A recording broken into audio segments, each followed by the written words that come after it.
대통령 측이 청구한 체포적부심이 기각되면서 공수처는 대통령 체포 시한인 오늘 밤 9시 5분이 되기 전에, 그러니까 몇 시간 안에 대통령에 대한 구속영장을 청구할 것으로 보입니다. 윤 대통령은 법원에서 부당함을 밝히겠다고 강조했습니다. 고위공직자범죄수사처 연결하겠습니다. 김영수 기자 나오시죠. 네, 고위공직자범죄수사처에 나와 있습니다. 네, 대통령 체포 시한이 얼마 남지 않았는데요. 구속영장에 대해서 공수처가 밝힌 내용이 있습니까? 네, 체포 시한이 밤 9시 5분까지니까 이제 한 5시간 정도 남았습니다. 공수처가 곧 구속영장을 청구할 걸로 예상됩니다. 오전에 기자들과 만난 공수처 관계자는 구속영장 작업이 거의 마무리됐다고 밝혔습니다.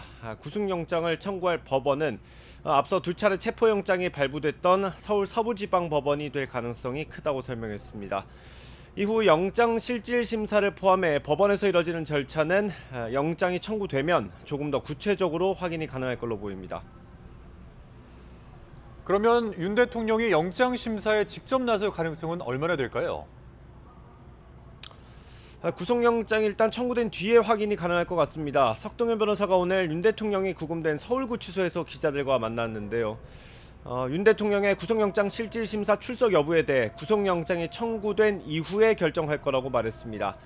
석 변호사는 영장심사에 나가서 내란 혐의가 부당하다는 점을 설명하겠다고 밝혔습니다. 영장심사에 적어도 변호인은 참석하겠다는 뜻으로 보입니다. 석 변호사는 또 윤 대통령이 현직 대통령이자 국가 원수라는 점을 강조하고 도주 우려가 없다는 점까지 법원에 설명하겠다고 말했습니다. 네, 윤 대통령에 대한 추가 조사는 일단 오늘은 어렵다고 봐야겠죠? 네, 그렇습니다. 공수처는 서울구치소에 구금된 윤 대통령에게 오늘 오전 10시에 나와서 조사받으라고 통보했습니다. 그런데 별다른 통보 없이 출석하지 않았습니다. 윤 대통령 측 변호인은 YTN 취재진에게 불법이 해소되지 않았다며 불출석 의사를 확인했습니다. 윤 대통령은 앞서 첫 조사에서 충분히 입장을 얘기했고 이 입장에 변화가 없다면서 어제와 오늘 조사까지 연달아 공수처 조사에 응하지 않고 있습니다.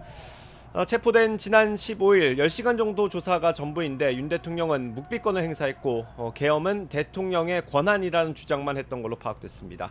지금까지 공수처에서 YTN 김영수입니다.